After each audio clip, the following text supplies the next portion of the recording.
তাহলে সর্বোচ্চ জ্ঞান, সর্বোচ্চ সত্যবাদিতা, ন্যায়পরায়ণতা, এই দুইটা যখন এক হয়ে যাবে তখন পৃথিবী তোমাকে হুমকি মনে করবে, বাংলাদেশের রাজনৈতিক দলগুলো তোমাকে হুমকি মনে করবে, ভারত আমেরিকা তোমাকে হুমকি মনে করবে, তখন তোমাকে ধ্বংস করে দিতে চাইবে, হত্যা করতে চাইবে ওসমান হাদির মতো। তখন বাঁচবা কীভাবে? তখন আগের তিনটা লাগবে, ইমান বিল গায়বে ইয়াকিন লাগবে, সকাল সন্ধ্যার জিকির লাগবে, রাতের সালাত লাগবে। তাহলে আল্লাহ স্পেশাল ফেরেশতার ফোর্স দিবে তোমার সাথে, তোমাকে রক্ষা করার জন্য। বলেন আল্লাহু আকবার। আল্লাহর সাহায্য লাগবে। এবার যখন আল্লাহ তোমাকে সাহায্য করে দিয়েছে, তখন কিসের আমেরিকা, কিসের ভারত, কিসের রাজনৈতিক দল, পৃথিবীর এমন কোনো শক্তি নাই যে তোমার বিজয় থামাতে পারে, বিজয় ঠেকাতে পারে। বলো ইনশাআল্লাহ। অতএব যুবকেরা, তোমরা প্রস্তুত তো জ্ঞান অর্জন করতে, সালাত আদায় করতে, শিখতে প্রস্তুত তো? আল্লাহ সুবহানাহু ওয়া তাআলা তোমাদের কবুল করুক। এই বলে আমার আজকের সংক্ষিপ্ত বক্তব্য এখানেই শেষ করছি। আসসালামু আলাইকুম ওয়া রাহমাতুল্লাহি ওয়া বারাকাতুহু। কিছু প্রশ্ন আছে, 5 মিনিট।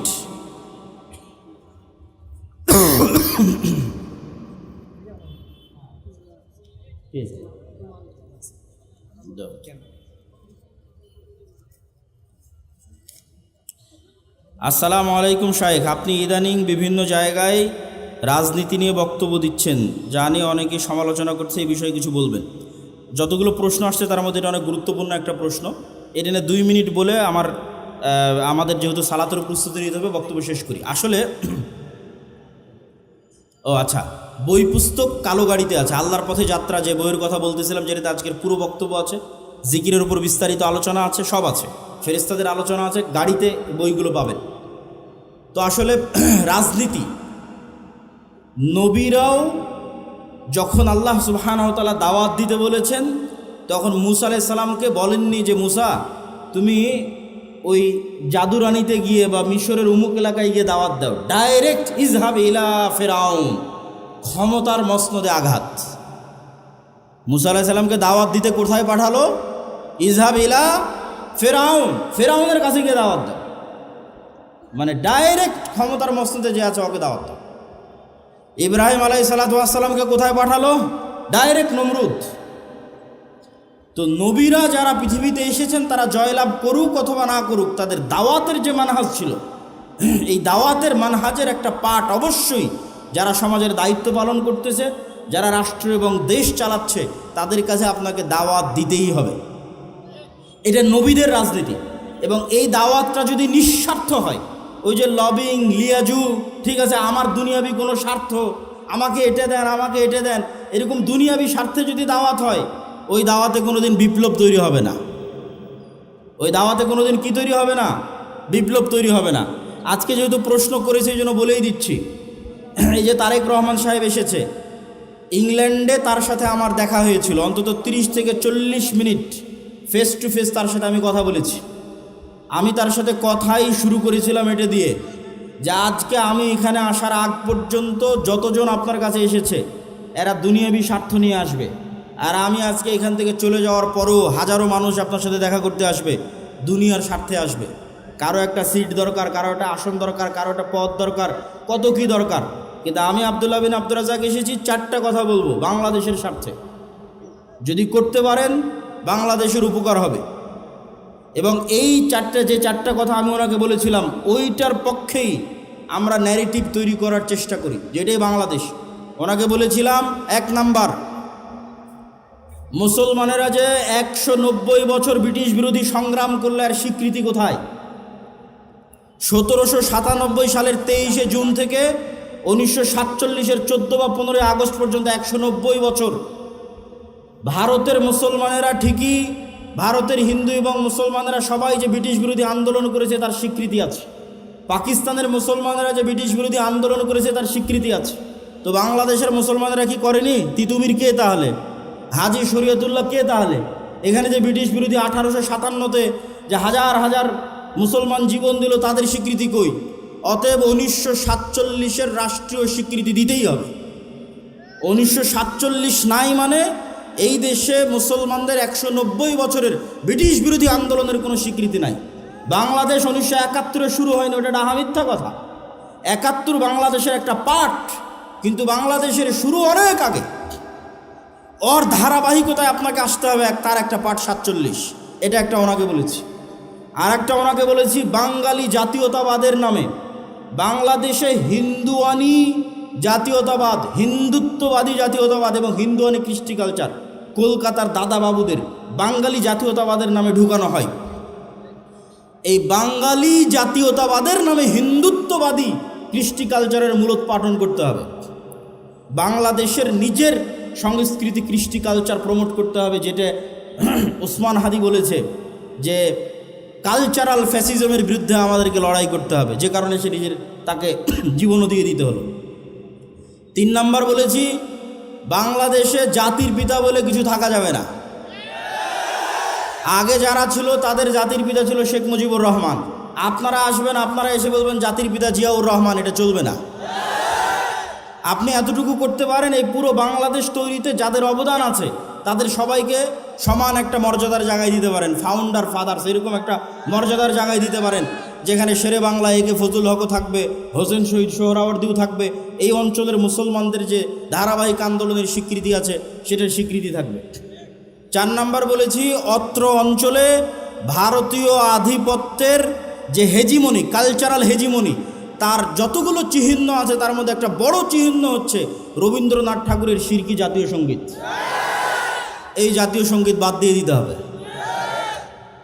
তো আমরা দাওয়াত দেই, আমরা কথা বলি, দুনিয়াবি কোনো স্বার্থ নয়। আলহামদুলিল্লাহ, আলহামদুলিল্লাহ, দুনিয়াবি কোনো স্বার্থ নয়। এবং বিশ্বাস করি যে বাংলাদেশে একদিন পূর্ণাঙ্গ বিপ্লব করা সম্ভব। আমি পূর্ণাঙ্গ বিপ্লবের স্বপ্ন দেখি চীন মৈত্রী সম্মেলনে, যেখানে বাংলাদেশের সকল রাজনৈতিক দলের নেতারা ছিল। ওখানে আমার 7 মিনিটের বক্তব্য শুনে দেখিও আমি পূর্ণাঙ্গ বিপ্লবের ডাক দিয়েছি। তাতে 30 বছর লাগুক, 50 বছর লাগুক, কিন্তু বাংলাদেশে সম্ভব। কেন সম্ভব? যদি সম্ভব না হতো আমি বলতাম না। বাংলাদেশে কয়েকটা কারণে সম্ভব। বাংলাদেশের 90% মানুষের ভাষা বাংলা, বাংলাদেশের 90% মানুষের ধর্ম ইসলাম। যদি এরকম হতো চিটাগাংয়ের ভাষা হিন্দি, রাজশাহীর ভাষা বাংলা, ঠাকুরগাঁয়ের ভাষা পাঞ্জাবি, আর সিলেটের ভাষা হচ্ছে কি বলে ওর নাম, আর একটা ভাষা ধরলাম গুজরাতি অথবা ধরলাম বিহারি, তাহলে আমি বলতাম না বাংলাদেশে বিপ্লব সম্ভব না। আবার যদি দেখতাম না এখানে অর্ধেক পাঠান বাস করে, অর্ধেক পাঞ্জাবি বাস করে, অর্ধেক উমুক বাস করে না, তাহলে আমি বলতাম এখানে বিপ্লব সম্ভব নয়। আবার যদি দেখতাম এখানে 50% মানুষ হিন্দু, 50% মানুষ এখানে খ্রিস্টান, বিপ্লব সম্ভব নয়। বাংলাদেশে যে কোনো একটা আদর্শের উপর বিপ্লব খুবই সম্ভব, কেননা এখানে 90% মানুষের ভাষা বাংলা, বলে বাংলা, লেখে বাংলা, সংস্কৃতি বাংলা। আবার 90% মানুষই ইসলামে বিশ্বাস করে। ফলত এখানে আলাদা কোনো বিভেদ নাই। এখানে 20% মানুষও যদি তৈরি হয় যারা ইমান বিল গায়েবে ইয়াকিন রাখবে, আজকের যে কথা বলেছি, আজকের যে থিওরি দিয়েছি, এবং সামনে এটার উপর আরও অনেক কাজ এবং গবেষণা এবং লিখিত দ্বিতীয় আর একটা বই আসবে আল্লাহর পথে যাত্রার উপর। আমি ওই পূর্ণাঙ্গ বিপ্লবে বিশ্বাস করি। কারো কাছে কোনো এক রাজনৈতিক দলের কাছে বিক্রি হয়ে গেলাম রাজনীতির কথা বলতে গিয়ে, আলহামদুলিল্লাহ আব্দুর রাজ্জাক বিন ইউসুফের ছেলে ওই জন্য ইনশাআল্লাহ জন্ম হয়নি। আব্দুর রাজ্জাক বিন ইউসুফ ওই বক্তাও নয়, বড় থেকে বড় নেতার ঘরে যখন প্রবেশ করেছে ছবি মূর্তি থেকেছে, যত বড় মন্ত্রী হোক, যত বড় মিনিস্টার হোক, আব্দুর রাজ্জাক বিন ইউসুফ দাঁড়িয়ে বলে যে ছবি মূর্তি সরাতে হবে, না হলে ঢুকবে না। অথচ বহু বক্তা ওই ঘরেই বসে আছে। মানে দুনিয়ার স্বার্থের কাছে বিক্রি হওয়া বক্তা আব্দুর রাজ্জাক বিন ইউসুফ নয়। তো আমিও যদি কোনোদিন মনে করি দুনিয়ার স্বার্থের কাছে বিক্রি হয়ে যাচ্ছি, তো বক্তব্য দেওয়াই বন্ধ করে দেবো, দাওয়াত দেওয়াই বন্ধ করে দেবো।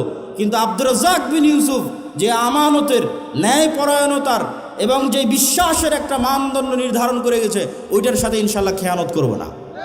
আল্লাহ যদি আমাকে কবুল করে তো আমাকে দিয়ে বাংলাদেশে পূর্ণাঙ্গ বিপ্লবের যদি আল্লাহ সুবহানাহু ওয়া তাআলা কবুল করে করুক, আর আল্লাহ সুবহানাহু ওয়া তাআলা যদি কবুল না করে তো আমার জায়গা থেকে এই দাওয়াতের মধ্যেই সীমাবদ্ধ। আগামী 50 বছর পর বাংলাদেশে এরকম যুবক তৈরি হবে যারা ইসলামী বিপ্লব, পূর্ণাঙ্গ ইসলামী বিপ্লব করবেই করবে, আজ না হলে ঈসা আলাইহিস সালামের যুগে হবে। কিন্তু আমরা বিক্রি হওয়ার মধ্যে নই ইনশাআল্লাহ। আর ওইভাবে আমাদেরকে আমার মা এবং বাবা বড়ও করেনি, আলহামদুলিল্লাহ। দুনিয়ার কারো কাছে কোনো কিছুর জন্য মুখাপেক্ষী নয়, আলহামদুলিল্লাহ। আল্লাহ সুবহানাহু ওয়া তাআলা যেন এইটার উপর ইমান পর্যন্ত, মৃত্যু পর্যন্ত থাকার তৌফিক দান করে, আল্লাহুম্মা আমিন। আসসালামু আলাইকুম ওয়া রাহমাতুল্লাহি ওয়া বারাকাতুহু। কেউ সালাত আদায় না করে যাবেন না, জাযাকাল্লাহ খায়ের। আর আরেকটা টেকনোলজি যেটা পৃথিবীর কোনো বিজ্ঞানীর কাছে নাই, সেটার নাম সাউন্ড টেকনোলজি। এই টেকনোলজির কিছু জ্ঞান আল্লাহ সুবহানাহু ওয়া তাআলা সুলাইমান আলাইহিস সালাতু ওয়াস সালামকে দিয়েছিলেন। পৃথিবীর কোনো টেকনোলজি দিয়ে রানী বিলকিসের সিংহাসন চোখের পলক ফেলার আগে সুলাইমানের দরবারে উপস্থিত হয়ে যাবে, এরকম কোনো টেকনোলজি পৃথিবীতে নাই। এখনকার বিজ্ঞানীরা আবিষ্কার করতে পারেনি। হ্যাঁ, পৃথিবীর সবচেয়ে শক্তিশালী টেকনোলজির নাম সাউন্ড টেকনোলজি, যেটা পৃথিবীর কোনো বিজ্ঞানীর কাছে নাই। এটার কিছু জ্ঞান আল্লাহ সুলাইমান আলাইহিস সালামকে দিয়েছিলেন। সেটা কি? গায়েবের একটা নিউজ সংবাদ আপনাদের দিই, যেটা আল্লাহ কোরআনে দিয়েছে। ইউসাব্বিহু লিল্লাহি মা ফিস সামাওয়াতি ওয়া মা ফিল আরজ, আসমান জমিন এবং তার মধ্যে যা কিছু আছে, জীব জন্তু, জড়বস্তু, জড় পদার্থ, কীট পতঙ্গ, পঙ্গপাল, কাপড় চোপড়, মাটি, ধুলাকণা, এই চেয়ার, এই জামা, এই প্যান্ডেল, এই মোবাইল, আপনাদের প্রত্যেকের গায়ে যে জামা আছে, নিচের মাটি, এই বই, পেপার, টিস্যু, বোতল, ক্যামেরা, সবগুলো 24 ঘন্টা আল্লাহর তাসবিহ পাঠ করতেছে। বলেন আল্লাহু আকবার। এই তাসবিহ পাঠের আওয়াজ আছে, সাউন্ড, আওয়াজ আছে। পিঁপড়া কি বলে তাসবিহ পাঠ করতেছে, আওয়াজ সুলাইমান আলাইহিস সালাম বুঝতেন। দুনিয়ার কোনো বিজ্ঞানী বুঝে না। এটা এত অদৃশ্য টেকনোলজি। পিঁপড়ার চলার যেমন আওয়াজ আছে, কিন্তু আমরা শুনতে পাই না। আবার আল্লাহর অন্য প্রাণী ঠিকই শুনতে পায়। হাতি ঠিকই শুনতে পায় যে পিঁপড়া চলতেছে। যাদের শ্রবণ শক্তি আরও সূক্ষ্ম, ওরা শুনতে পায় যে হ্যাঁ পিঁপড়া চলতেছে, কিন্তু আমি শুনতে পাই না। পিঁপড়ার পায়ের চলা যেমন শুনতে পাই না, আশেপাশে এখন তাসবিহ চলতেছে 24 ঘন্টা, এটা আমি শুনতে পাই না। শুধু কি এরা তাসবিহ পড়তেছে? না, এরা তাসবিহ বুঝে। আমি যদি বলি সুবহানাল্লাহ, তাহলে এই কাঠের চেয়ার বুঝে যে আমি সুবহানাল্লাহ বললাম, আল্লাহর তাসবিহ পাঠ করলাম। আমি যদি বলি লা ইলাহা ইল্লাল্লাহ, তাহলে এই মাইক বুঝতেছে আমি এখন লা ইলাহা ইল্লাল্লাহ বলতেছি। এই জন্য রাসূল সাল্লাল্লাহু আলাইহি ওয়াসাল্লাম বলেন, মুয়াজ্জিন যখন আজান দেয়, মুয়াজ্জিনের আওয়াজ যত দূর পর্যন্ত যায়, অত দূর পর্যন্ত পৃথিবীর প্রত্যেক জীব জন্তু, জড়পদার্থ, কীট পতঙ্গ, পঙ্গপাল যা আছে, এর প্রত্যেকটাই ওই আওয়াজ শুনে, বুঝে এবং ওই আওয়াজের পক্ষে কিয়ামতের মাঠে আল্লাহর দরবারে সাক্ষী দিবে। আল্লাহু আকবার। তাহলে সাউন্ড, এই সাউন্ড এরা 24 ঘন্টা এখান থেকে সাউন্ড নির্গত করতেছে। সম্মানিত উপস্থিতি, আল্লাহ সুবহানাহু তাআলা আমাদের আজকের এই বক্তব্য বুঝার তৌফিক দান করুক। জিকির কেন পাওয়ারফুল, জিকির কেন শক্তিশালী, এটা আমরা বুঝার চেষ্টা করি। সাউন্ড কেন পাওয়ারফুল? আল্লাহ আসমান এবং জমিন তৈরি করলেন কুন ফায়াকুন, আল্লাহ হও বললে হয়ে যায়।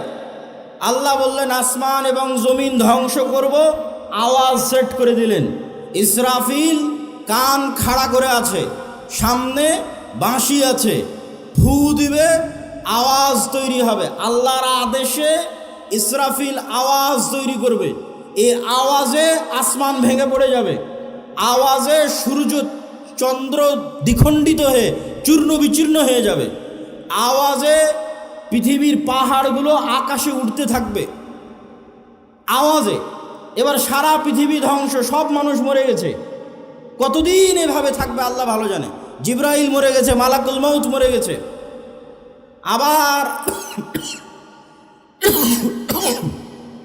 আবার আরেকটা আওয়াজ হবে, সেই আওয়াজে পৃথিবীর সব মানুষ জীবিত হয়ে উঠবে। আওয়াজ কত পাওয়ারফুল হতে পারে যে আওয়াজে সব ধ্বংস হয়ে গেল, আবার আওয়াজে সব জীবিত হয়ে উঠতেছে। আওয়াজ এত পাওয়ারফুল।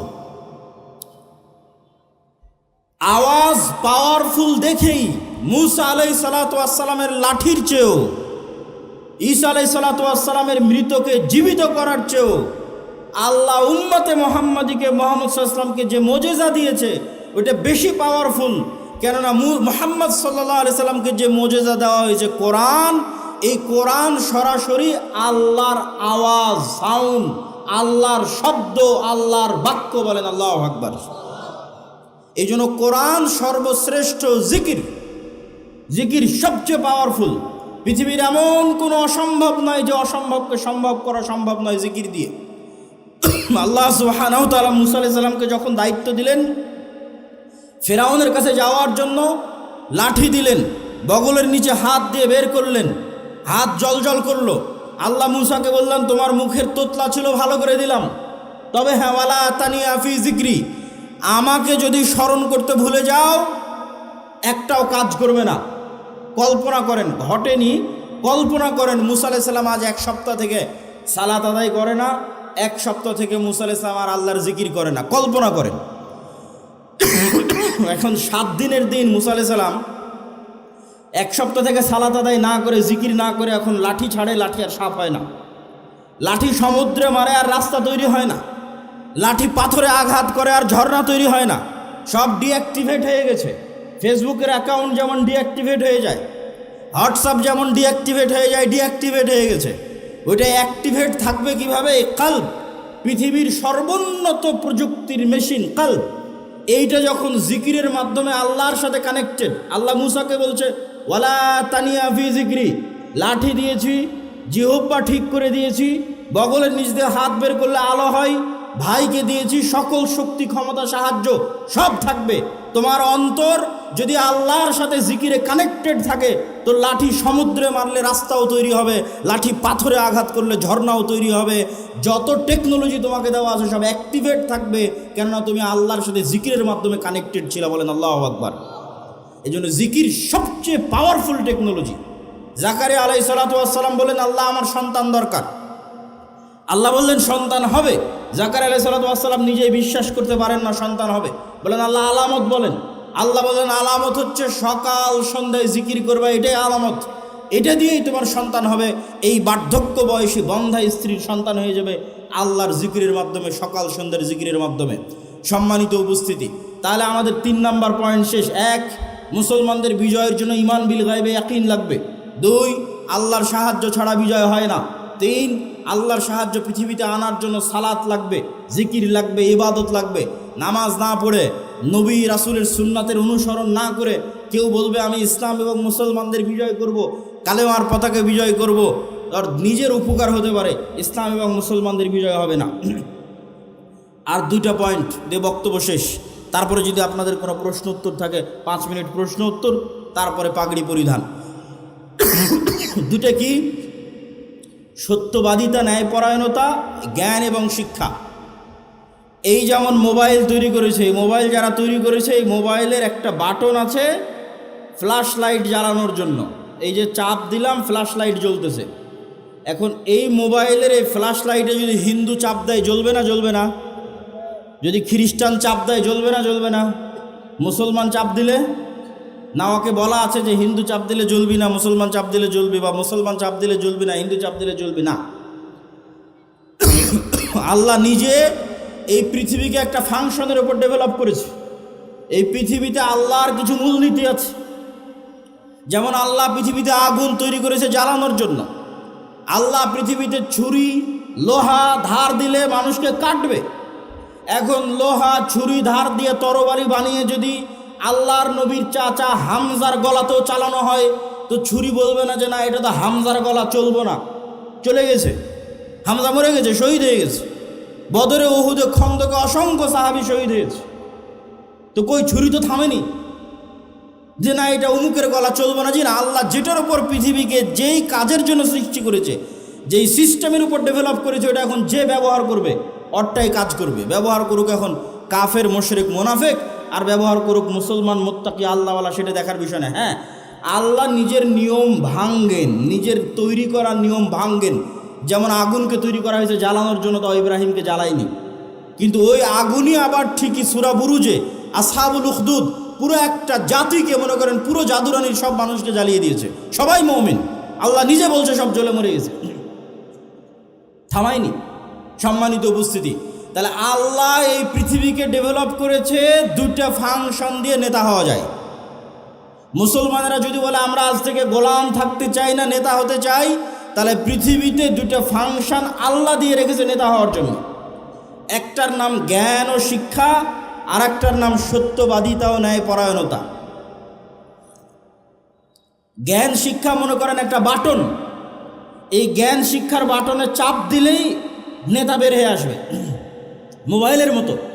এখন জ্ঞান শিক্ষার বাটনে যদি ইউরোপ আমেরিকার ইহুদি খ্রিস্টান জ্ঞান অর্জন করে, আর জাদুরানির যুবক যদি বলে আমি free fire, PUBG, BPL, IPL, জুয়া, অনলাইন বেটিং, নেশা, বিড়ি, সিগারেট এগুলো নিয়ে ব্যস্ত থাকবো, তাহলে আল্লাহ বলবে না যে এই জ্ঞান শিক্ষা ইহুদি খ্রিস্টানরা অর্জন করছে, ওকে নেতা বানাবো না। আমার জাদুরানির একটা জুয়াখোর নেশাখোর মুসলমান আছে, ওকে নেতা বানাবো। আল্লাহ এটা করবে নাকি?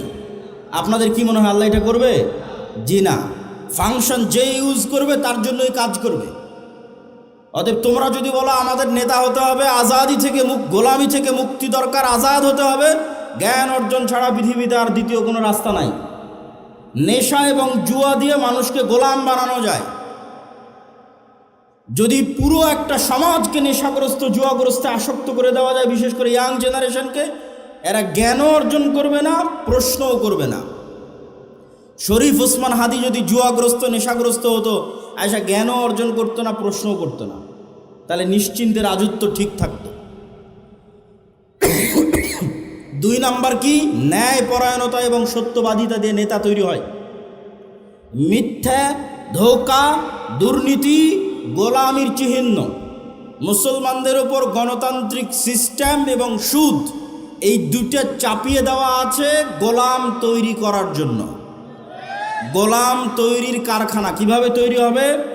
গণতান্ত্রিক রাজনীতির কৃষ্টি কালচার এত নিকৃষ্ট, এক দলের সাথে আর এক দলের জোটের আসন ভাগাভাগি তো বহু পরে। এক আসনের একই দলের 5 জন মনোনয়ন প্রার্থী যদি লবিং না করে, যদি লিয়াজু না করে, যদি টাকা পয়সার লেনদেন না করে, যদি মিথ্যা বলে আর একজনকে নিচে তার দুর্নাম করে নিচে নামাতে না পারে, যদি ধোঁকাবাজির অভিনয়ের গেম না খেলে, ও জীবনে কোনোদিন মনোনয়ন নিয়ে আসতে পারবে না। তাহলে মনোনয়ন নিয়ে আসার জন্য প্রত্যেক যেই রাস্তার মধ্যে দিয়ে ওই যাচ্ছে, ওই রাস্তাটা হচ্ছে ধোঁকা, দুর্নীতি, 2 নম্বরই রাস্তা। প্রতি মুহূর্তে নিজের আত্মমর্যাদা বিক্রি করে ওই রাস্তায় চলতেছে। তাহলে এই রাস্তায় গিয়ে যদি 300 জন এমপিও নির্বাচিত হয়ে আসে এবং আপনাদের দৃষ্টিতে এই 300 জন নেতা হিসেবে গণ্য হয়, আল্লাহর কসম করে বলছি, আল্লাহর দৃষ্টিতে এই 300 জন গোলাম। কেননা যে কালচারের মধ্যে দিয়ে উঠে এসেছে, এটা গোলাম তৈরির কারখানা। ওকে যে এই কালচারের মধ্যে দিয়ে উঠে এসেছে, ওকে টাকা দিয়ে ভারতও কিনে নিতে পারবে, ওকে টাকা দিয়ে আমেরিকাও কিনে নিতে পারবে। আর যখনই সত্যবাদী ন্যায় পরায়ণ হবে, লবিং লিয়াজু নয়, জ্ঞান অর্জন করেছে, জ্ঞানকে বিক্রি করবে না, শতভাগ সত্য বলবে, শতভাগ ন্যায় প্রতিষ্ঠা করবে, এরকম একটা নেতাও যদি বের হয়ে আসে, তাহলে ওকে ওই যে ওসমান হাদির মতো গুলি করে উড়িয়ে দিবে। এই নেতাকে ভয় পায় পৃথিবী, ভয় পায় দুনিয়া, ভয় পায়। তবে ওই নেতা হওয়া যাবে, 2টা শর্ত দিয়েছি। জ্ঞান অর্জন করতে হবে প্রচুর, এবং এই জ্ঞানকে বিক্রি করা যাবে না, শতভাগ আমানতদার, শতভাগ ন্যায়পরায়ণ হতে হবে। ন্যায় প্রতিষ্ঠা করাই 80% ইসলাম প্রতিষ্ঠা করা।